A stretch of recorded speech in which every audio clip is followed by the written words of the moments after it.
Hello and welcome you all students to my channel જ્ઞાન જ્યોત। Board કક્ષાએથી board તરફથી શાળાને એક ક્વેશ્ચન બેંક મળે છે અને શાળા એના અનુરૂપ પ્રશ્નો જે છે એના જે પેપર સ્ટાઇલ પ્રમાણે કાઢશે અને વિદ્યાર્થીઓની મહાવરો થાય, પ્રેક્ટિસ થાય એ પ્રકારનું આયોજન છે બોર્ડ તરફથી। આ એક સારો પ્રયાસ છે। તો આજે આપણે ચર્ચા કરવાના છીએ આ પ્રયાસ અંતર્ગત સ્ટાન્ડર્ડ 11 ઇંગ્લિશ વિષયની ફર્સ્ટ યુનિટ ટેસ્ટ એટલે કે પ્રથમ એકમ કસોટીના અભ્યાસક્રમની જે યોજાવાની છે 29મી જુલાઈ 29th of જુલાઈ ના રોજ।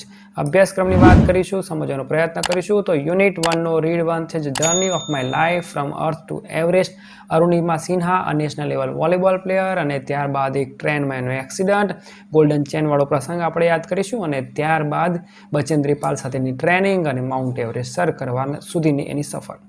ત્યારબાદ જે છે રીડ 2 જે છે ધ વાઇલ્ડ સેવિયર, અલીભાઈ નામના એક વ્યક્તિ જેને પર્યાવરણ તરફ અને loved two nature, observe two nature ને એવું બધું। અને ત્યારબાદ આગળ વાત કરીશું હિમાલયના પહાડો ઉપર એ હર્બ્સ ને મેડિસિન્સ ને બધું શોધે છે, પ્રેશિયસ સ્ટોન્સ। અને પછી એક પ્રસંગ જે છે નીલમ અને અર્જુનને કહેતા હોય છે અને સાથે સાથે રામસિંહ અને એમની વાઈફ પણ છે, ચિત્તણ અને એના બે બચ્ચા ક્યુબ્સ અને એક રીંછની જે ઝઘડો ખાસ કરીને ચિત્તણ અને રીંછ વચ્ચેનો।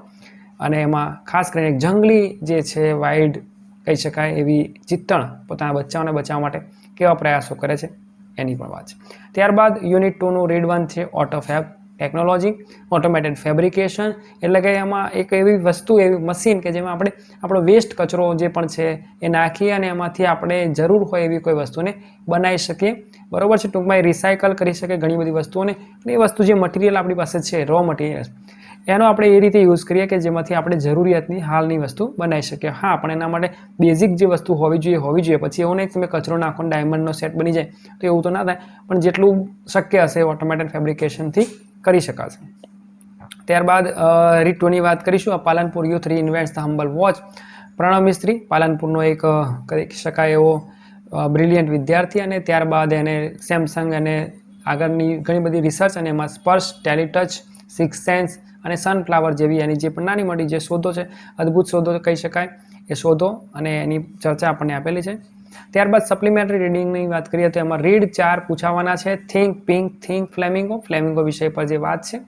ત્યારબાદ પેંગ્વિન જે છે એમની પણ થોડીક વાત, પેંગ્વિન માય ફ્રેન્ડ, પછી માય ગ્રેટ ઓલિમ્પિક પ્રાઇઝ અને ડિટર્મિનેશન। આ 4 રીડ પણ આમાં પૂછાવાના છે, એટલે આપણે તૈયારી એ પ્રકારે કરીશું।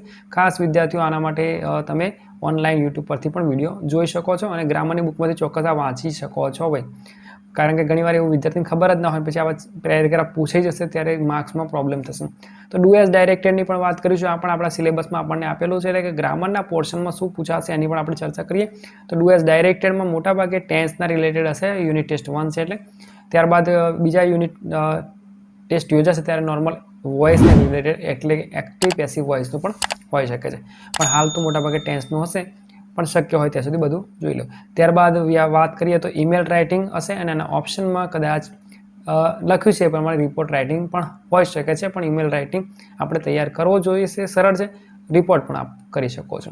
વિડીયો ગમે તો ચોક્કસ લાઇક અને વિદ્યાર્થીઓ માટે શેર અને વધુ વિડીયો જોવા માટે ચેનલને સબસ્ક્રાઇબ કરશો। આ ઉપરાંત આપણે 11 અને 12 અંગ્રેજી અને સંસ્કૃત વિષય માટે દરેક પ્રશ્ન, દરેક યુનિટ, દરેક રીડ, દરેક પાઠના વિડીયો અપલોડ કરેલા છે, ગ્રામરના પણ છે, ચોક્કસ આપણે એનો પણ લાભ લઈશું। Thank you and best of luck.